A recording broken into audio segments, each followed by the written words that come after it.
I'm Will Greenwald, Senior Consumer Electronics Analyst at PCMag.com. You've probably heard of 4K and HDR already. They're the two big terms in this generation of TVs. They're very similar, at least they work together very well, but they are two quite different things, and one is easy to explain, 4K. The other, HDR, is kind of hard to explain. Let's talk about 4K first. 4K is a TV resolution of 3840 by 2160 pixels. That is 4,000 horizontal pixels approximately, and approximately 2,000 vertical pixels.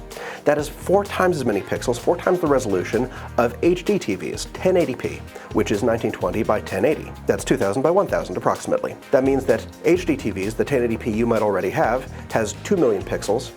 A 4K TV has 8 million. Now this used to be a premium technology, it was a new technology. That isn't the case anymore. Right now 4K is very well established, and basically if you get any new TV that's larger than about 40 inches, it's probably going to be a 4K TV. You're going to be hard-pressed to find any big-name, big-screen TV that is not 4K at this point. Now don't worry about your older non-4K content on your 4K TVs. Your DVDs, your Blu-rays, your broadcast television, which still does not reach 4K yet, that is going to be upscaled automatically by your TV. A computer inside the TV adjusts the pixels, so if there isn't enough information to assign values to each pixel, it just figures out, how to fill it in. There's plenty of 4K content to view right now, though. Amazon, Netflix, Google Play, iTunes, Vudu, they all have 4K movies and 4K TV shows that you can watch right now. You need a fast internet connection, but if your TV is 4K, you can probably watch it on it. For physical discs, your Blu-ray discs only have 1080p video. But Ultra HD Blu-ray, which is a new format, stores up to 4K and includes HDR, which we will talk about in a minute. The drawback is you need to get a new player. Ultra HD Blu-ray discs are not the same as Blu-ray discs. You can't put it in a Blu-ray player. You need to get an Ultra HD player, or an Xbox One S or Xbox One X. HDR, or high dynamic range, is a little bit more complicated to explain. You see, each pixel, there are 4 times as many pixels in 4K, but each pixel is assigned a certain value of color and brightness. SDR, standard dynamic range, limits that to a specific range of values. It cuts off at a certain level of black and a certain level of white because previous televisions and broadcast standards have meant that if there were any values below this certain level of very dark gray, which it treats as black, or very bright gray, which it treats as white, it clips. So all the values above that become just flat white or flat black on SDR. HDR breaks that out. So you can reach darker blacks and brighter whites because the panels can reproduce them. Now HDR isn't the same as 4K. 4K video can be HDR, but not all 4K video is HDR. A lot of 4K is going to be SDR. HDR, because there is more information in each pixel, it requires even more bandwidth. Just as importantly as expanding that range, HDR also increases the number of steps between each value of gray. So you literally have more shades of gray. Now that logic of shades of gray also applies to color. See, each pixel is assigned not only brightness, but color values, a certain amount of red, green, and blue that mixes to produce different levels of color. For standard dynamic range, or rather standard color gamut, based on broadcast standards Rec. 709, you reach a small triangle as part of a visual light spectrum. All of this light, all these different colors, are what the human eye can see, but not necessarily what a screen can reproduce. A standard dynamic range, standard color gamut TV can only reach colors within that little triangle. Now, wide color gamut can't cover the entire range of visual light, but it makes a much larger triangle. This is called Rec. 2020 standard. It is a much larger range with a lot more steps in between, so you have more varied colors, more different shades of hues, saturation. You can have so many more colors than standard dynamic range, standard color gamut, and it really comes through on the TV. Now, Rec. 2020 is still a technical goal. It is the best possible standard we're getting. It is the data that is in each pixel. Not every TV can actually get close to it. In fact, the vast majority of those screens aren't going to reach that entire triangle. They're going to reach a good chunk of it. It's going to reach much further than the standard color gamut, but won't quite hit 2020. Maybe in the next TV generation we'll have an even wider color gamut and a bigger triangle to shoot for the next range of TVs. But for now, wider color gamut and HDR still greatly expand the grays, the colors, the lights, the darks you can get in your TV for every single pixel. It doesn't change that you're looking at a 4K picture, it's the same resolution, but each pixel is a different value. And that means you can see so much more detail. You've probably experienced the soap opera effect before. It's when you're watching TV and the movement looks unnatural, almost too smooth. It looks weird to your eye. And this is very, very common, especially if you just took your TV out of the box, set the default settings, and just watched things. This is because most movies are recorded and sent at 24 frames per second, and most TV shows at 30 frames per second, which is a bit of a problem when the TV panel can refresh at 120 Hz, or 120 different pictures per second.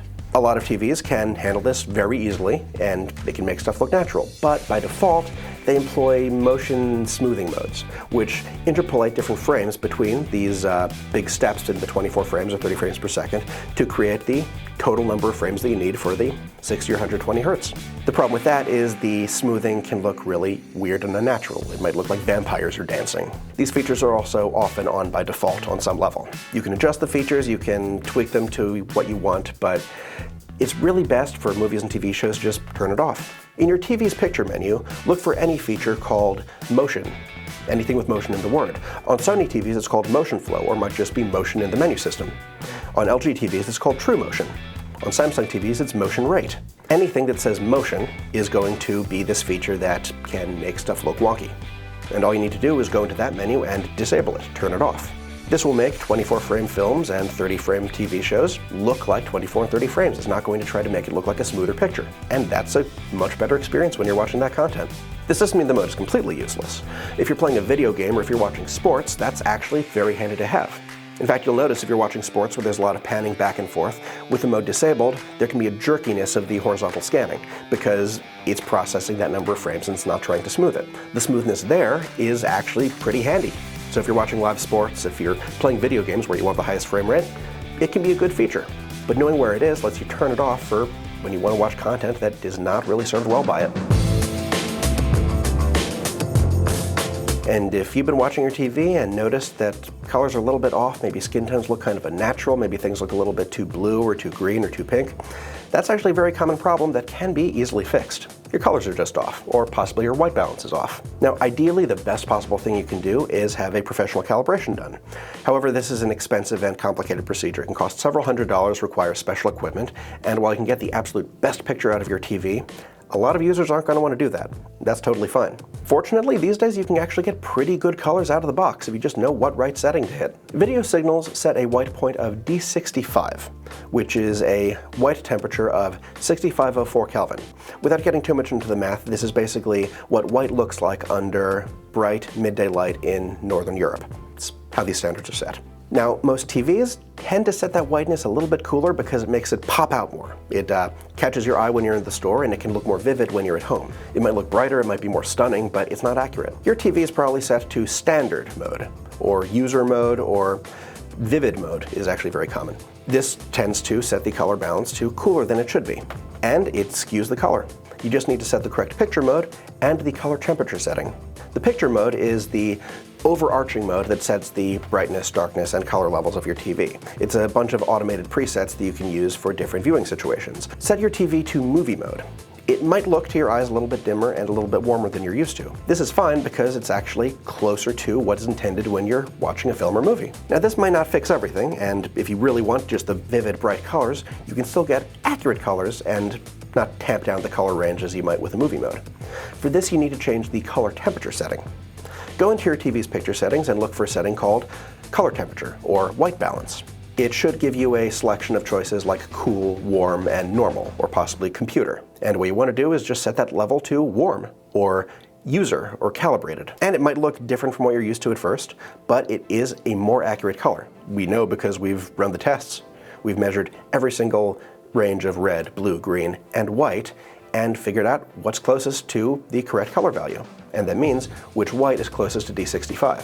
Again, this is an easy fix and one you might not even know you need to do.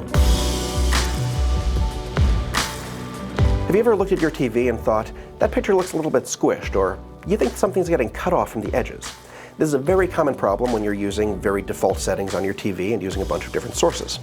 You can fix this very easily if you know how to find the setting to change.